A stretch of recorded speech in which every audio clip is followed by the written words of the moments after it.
Então, gente, a gente volta para a nossa aula de ciências, relacionando os alimentos e os nutrientes que são importantes para o corpo humano, importante para todos os seres vivos, mas a gente está falando da espécie humana, então é importante para o corpo humano.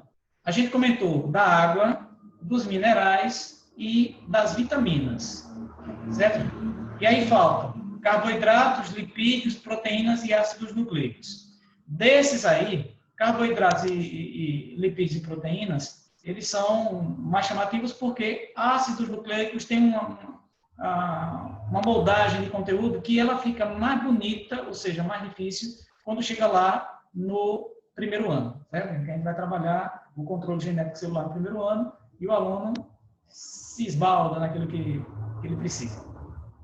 Então, daquelas informações que a gente tem, a gente parou exatamente no grupo de vitaminas, falamos das vitaminas lipossolúveis e hidrossolúveis, as funções que cada uma delas exercem no corpo e o que provoca quando falta pelo menos uma daquelas vitaminas. Cada vitamina que falta vai provocar um problema, um distúrbio, tá? Um distúrbio no corpo do indivíduo. Então, o que é que se faz? Toma vitamina. Tá? E busca sempre uma alimentação que tenha a variedade de vitaminas necessárias para que nosso corpo funcione de forma bem equilibrada.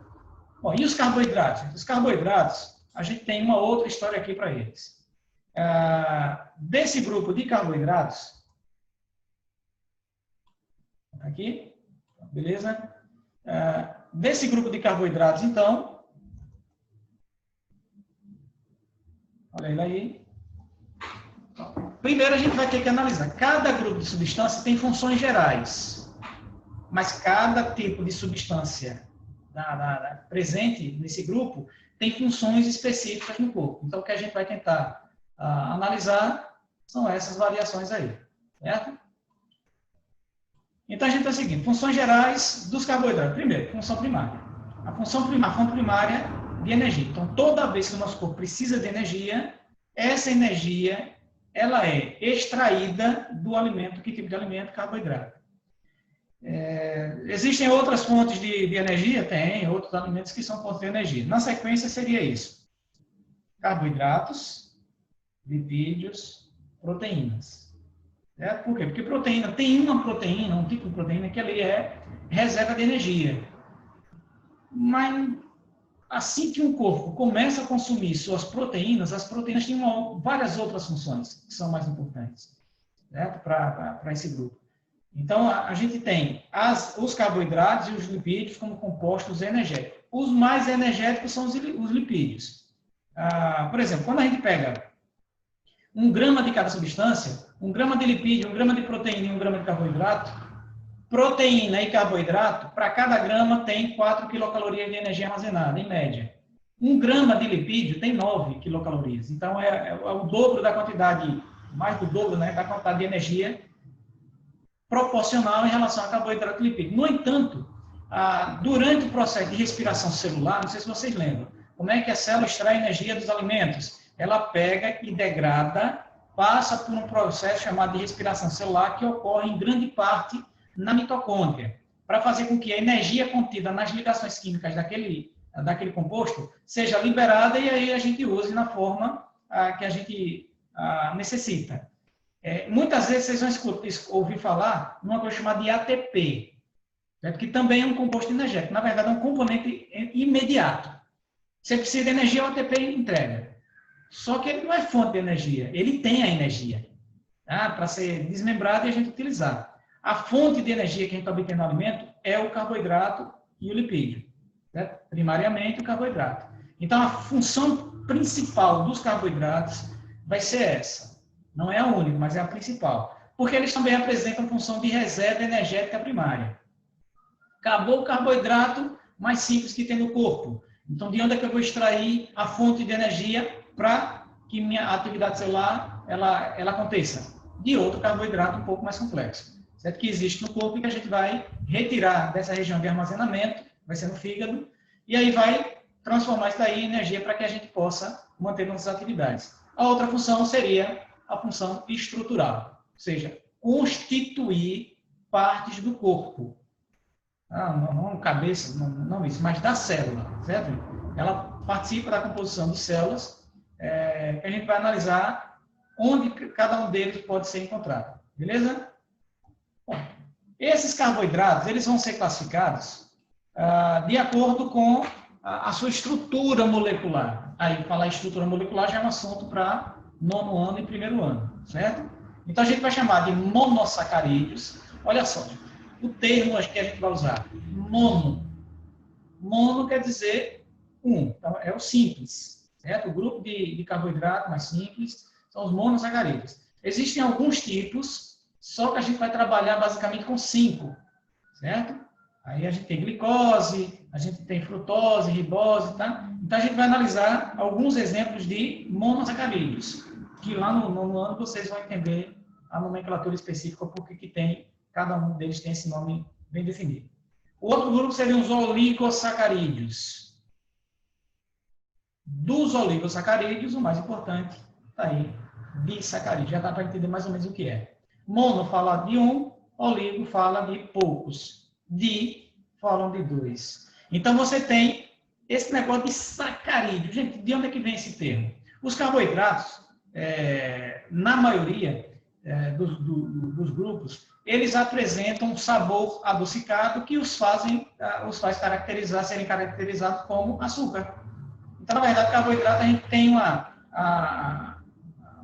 muitas vezes é usado como sinônimo, ou açúcar é usado como sinônimo de carboidrato.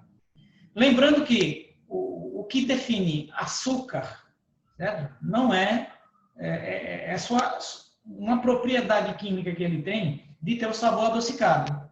Essa daí é a definição de açúcar. Então, são substâncias que apresentam sabor adocicado. Monossacarídeo tem sabor adocicado, oligosacarídeo também tem sabor adocicado. Saca significa açúcar, certo? Então, monossacarídeo é açúcar simples, oligosacarídeos são açúcares que apresentam poucas unidades. E os polissacarídeos são aqueles que têm várias unidades de açúcares simples. Então, todos eles são classificados como sacarídeos, mas nem todos eles são açúcares. Porque açúcar tem que ter sabor adocicado, e sabor adocicado só esses dois primeiros grupos. Tá? Polissacarídeo não tem. Tá? Você vai pegar uma folha de alface e dizer que aquilo dali é doce, você está com um probleminha aí na língua, porque não é. Certo? Então, ele tem uma grande quantidade de um polissacarídeo específico, que é a celulose, e ele, muito pelo contrário, né? Ele não tem nada de doce ali naquela estrutura. Bom, então, a gente vai tentar entender quais são os tipos, como é que eles são formados e as funções de cada um deles. Para o 8º ano, basicamente, a gente trata nesse sentido. Bom, então, dos monossacarídeos, esses são a fonte primária para a obtenção de energia. Por quê? Porque eles são simples. Eles são aqueles que, quando a gente coloca no sistema digestório, eles não precisam ser degradados, eles não precisam passar por processos digestivos. E, automaticamente, ele vai sendo absorvido pelo corpo. Você está com um problema, você está com uma crise de falta de energia, certo? Você coloca um pouquinho desse açúcar simples na boca, automaticamente parece o espinafre do Popeye. A energia chega e o cara se eleva. Então, a glicose, ela é um tipo de monossacarídeo que é utilizado como principal suporte para liberação de energia, a fonte de energia. Você coloca, como ela é muito pequena para a molécula, para uma macromolécula, ela vai ser absorvida sem precisar passar por processo digestivo. A partir desse grupo de monossacarídeo, disacarídeo, tá? Polissacarídeo, oligosacarídeo, cada um deles tem um tamanho molecular tão grande que eles não passam pelo intestino, pela mucosa intestinal. As células não conseguem absorver. E a partir daí ele precisa ser degradado. Então, por isso que a gente diz que ele é de todos o mais importante, porque são eles que passam para o corpo, e aí no corpo é que eles podem ser montados em disacarídeo, polissacarídeo, que a célula vai montar. Mas lá no intestino a gente absorve monossacarídeos. Então, qual é a importância disso? Porque o próximo assunto, tá, que vai ser para outra unidade, a gente vai falar do sistema digestório. Eu vou tentar fazer algumas aulas um pouco mais rápidas, para poder que tenham todas as informações no intervalo de tempo menor, né? Para a gente finalizar o conteúdo do 8º ano com 100% de aproveitamento. Então, você tem lá, dos monossacarídeos, eles é que vão ter a função de fornecer energia de forma imediata, Então, lá no outro assunto que vem mais na frente, a gente vai trabalhar com o sistema digestório, e na digestão vocês vão ter que entender que um polissacarídeo ele vai ser degradado até chegar ao estado de disacarídeo, que tem que ser degradado para que vire monossacarídeo e você absorva. Para a gente entender como é que, quais são as necessidades enzimáticas para que o alimento seja digerido. Assim que ele for digerido, ele passa para o intestino, do intestino ele passa para o sangue, e do sangue chega na célula. Essa vai ser a sequência de produção. Então, são os principais componentes para a respiração celular, de onde é que vocês, e todo mundo, né, toda a célula, extrai energia. Os demais grupos de monossacarídeos são resultantes da união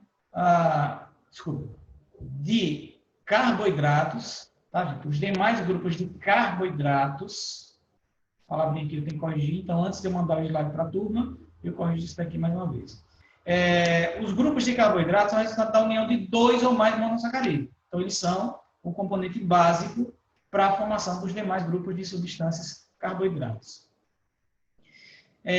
Então, como eu falei, eles são diretamente absorvidos no intestino e os principais monossacarídeos são esses aqui. De fontes de energia, glicose, frutose e galactose. Esses daí a gente chama de hexoses. Certo? Então, vocês vão escutar muito esse termo aí no final, muita ose, até porque o grupo era chamado de ose também.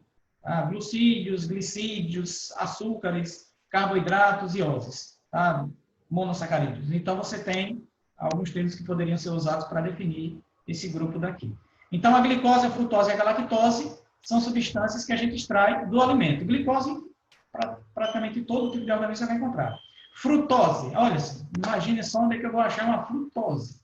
O nome dela já está dizendo que eu vou achar nas frutas, tá? É de origem vegetal. E a galactose, de lacto, de leite, certo? Então, a gente vai encontrar esse açúcar, não esse necessariamente, a gente vai encontrar o disacarídeo, que é um outro tipo de açúcar, certo? A gente vai chamar de lactose. Então, quando você usa aquele leite sem lactose, o que é que existe ali? Existe açúcar do mesmo jeito.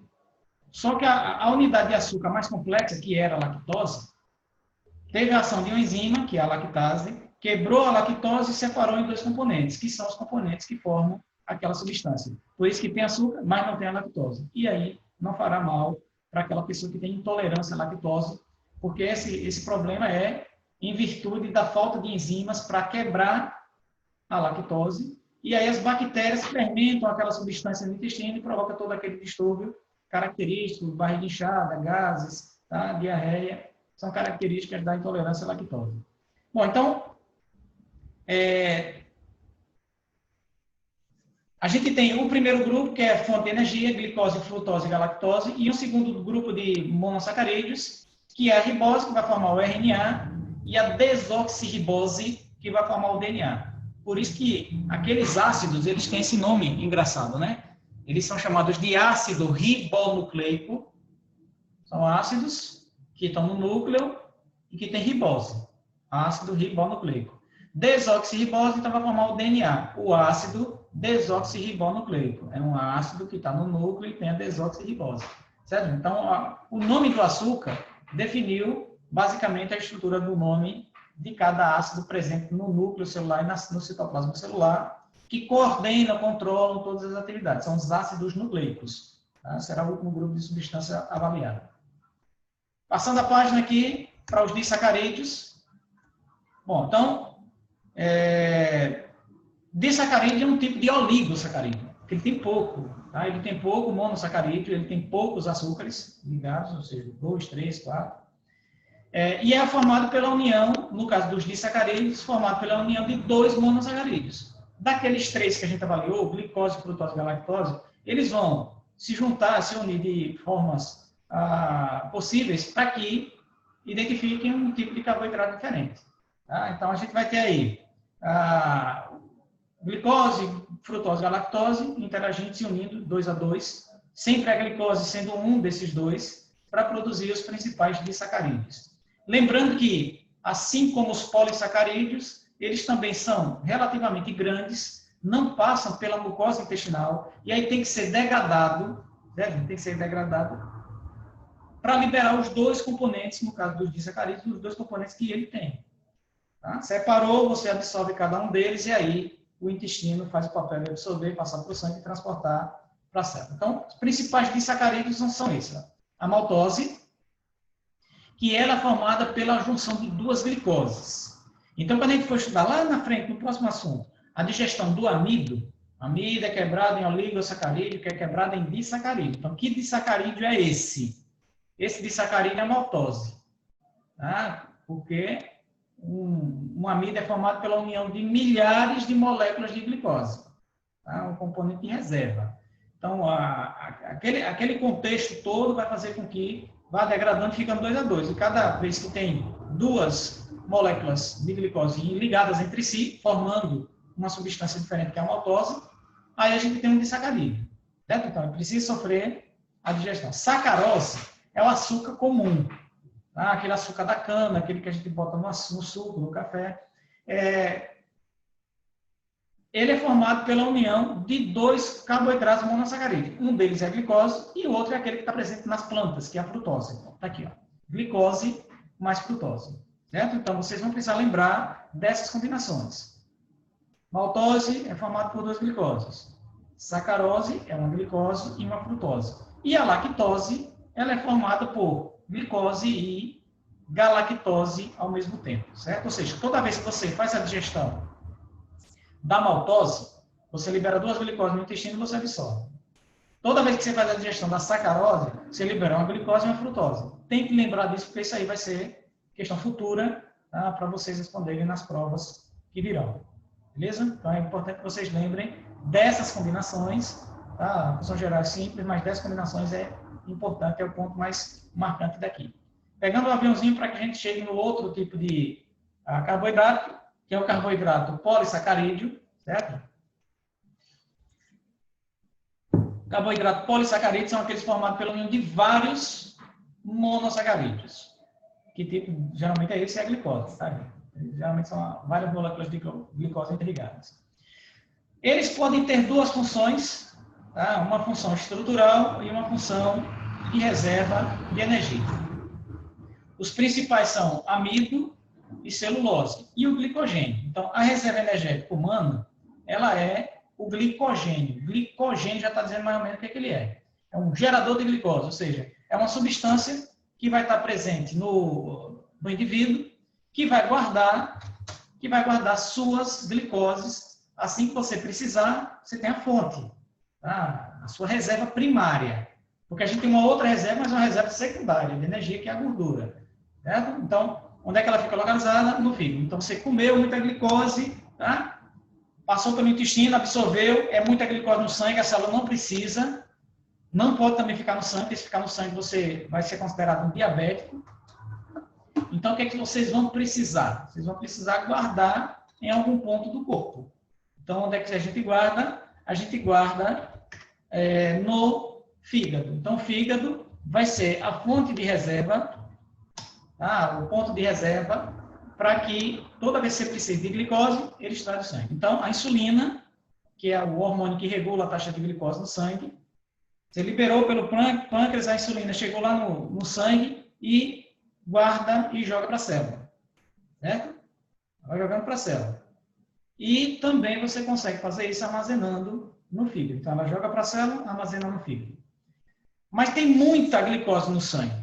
Certo? Se tiver muita glicose no sangue, a gente não consegue absorver nem guardar, então ela vai sair pelo intestino. Geralmente o diabético ele tem a urina com açúcar na constituição, certo?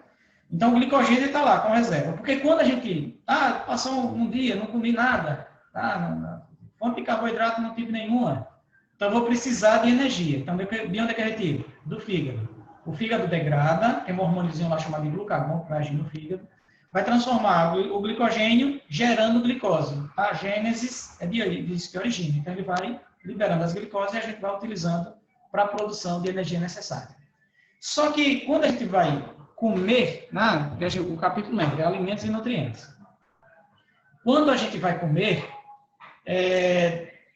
a gente vai precisar de uma fonte de glicoses vinda desse alimento. Então, que tipo de alimento é riquíssimo nisso daqui? Aquele que está lá na base da pirâmide alimentar. Não sei se vocês recordam. Mas eu coloquei a pirâmide alimentar, e na pirâmide alimentar, o que é que a gente tinha? uma base com carboidratos, com alimentos energéticos, um segundo nível com alimentos reguladores, um terceiro nível com os alimentos estruturais e um quarto nível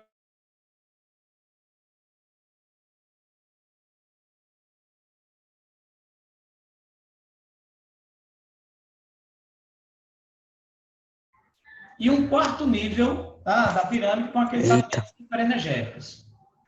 Primeira base, energéticos, reguladores, estruturais e lá no topo os que têm mais energia. Então, de onde é que a gente retira? Dessas fontes aí. As principais fontes são raízes e caules. Um exemplo de raiz, a batata doce. Um exemplo de caule, a batatinha, que é a batata inglesa, ou o inhame. Raízes, mandioca, certo? Então, a macaxeira, desculpa, a farinha de mandioca. A gente pode extrair também dos frutos, como o trigo, certo? Nas sementes a gente encontra, a castanha também tem. Então, alimentos que têm esse tipo de alimento é porque é a reserva da planta. Ela não é reserva humana, certo? A gente obtém essa reserva de energia dos alimentos, ingere, tritura, digere, e aí você vai fazer a absorção das glicoses que tem aí, tá? Para a gente poder manter o corpo estabilizado. Então, é reserva energética das plantas, mas é o que a gente normalmente consome. Eu prefiro, muitas vezes, sempre, né, extrair uma reserva energética comendo batata doce, tá? Ou uma castanha, ou um fruto, do que próprio, como o trigo, não, porque tem a questão da intolerância ao glúten. Mas você tem aí a fonte de reserva energética humana, o fígado poderia ser. Então, para quem gosta de fígado, geralmente consome ali vitaminas do complexo B, ferro e glicogênio, mas eu prefiro a alimentação vegetal como fonte de carboidratos complexos, tá? Por quê? Porque você obtém o amido, mas você não absorve o amido, certo, gente? Que é o componente aqui presente no grupo das plantas, certo? Então você obtém o amido, tritura, digere, a digestão começa na boca e tal. Então vai lá para o intestino e você absorve as glicoses, porque é a unidade que pode ser absorvida, que é o monossacarídeo. Então, os dois de reserva energética, glicogênio e amido. O outro carboidrato, que tem função estrutural, ele tem função...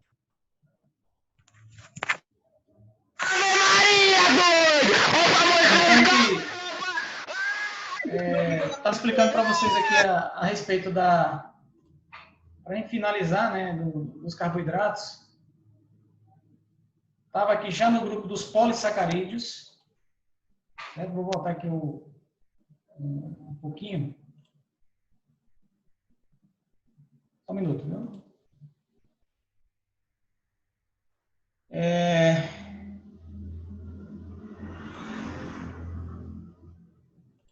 Colocando aqui para vocês de novo a sequência, né, do vídeo.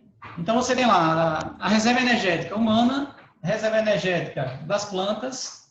A gente vai encontrar aquela que apresenta função estrutural.